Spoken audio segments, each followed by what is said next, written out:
track.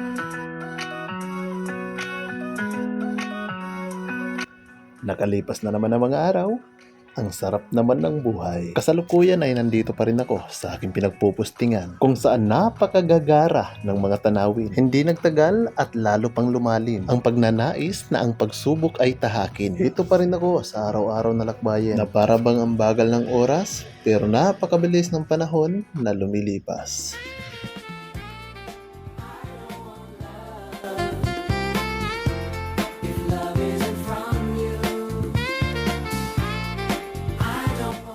Laging sabik sa mga araw na paggawa. Paano ba naman? Dito lang tayo kumikita. Nasanay na lamang tayo sa ganitong panata na para bang walang laging bago sa takbo ng ating buhay. Laging nagsisikap, pero palaging walang ipon.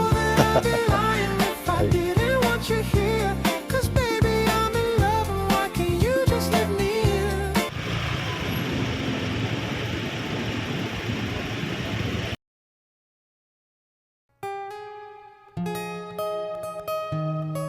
Ayan, magandang hapon. At kakarating lang natin dito sa posting ng napakaaga. At dito na nga pa rin pala tayo kumakain at nagluluto ng ating mga kain. Dahil meron ditong saingan na libre naman.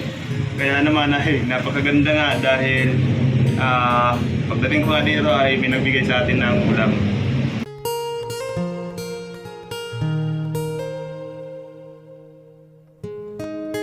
Kung gaano ka ngayong pinalad ay higit ano pa ng walang kasing tulad.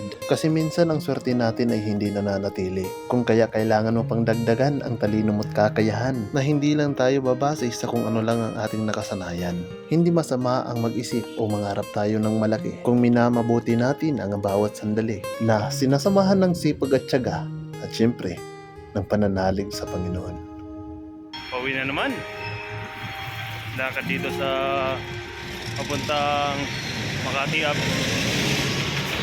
Sa lugar na kung saan hindi tayo sanay, ay nagagawa na lang nating masanay. Bakit nga ba? Kasi kung dadalhin ko ang kaugalian kong probinsyano, ay minsan pinagtatawanan na lang tayo. Tulad na lang ng bago pa ako dito, ay napagkamalhan akong manyake sa jeep. Panay tingin lang naman ako sa bintana, baka maligaw na ako. Ati talaga! Sa tabi mo langit, yeah.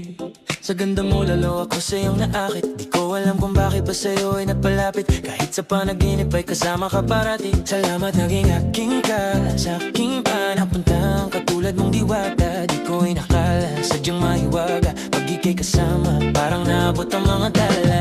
Kaya naman hindi na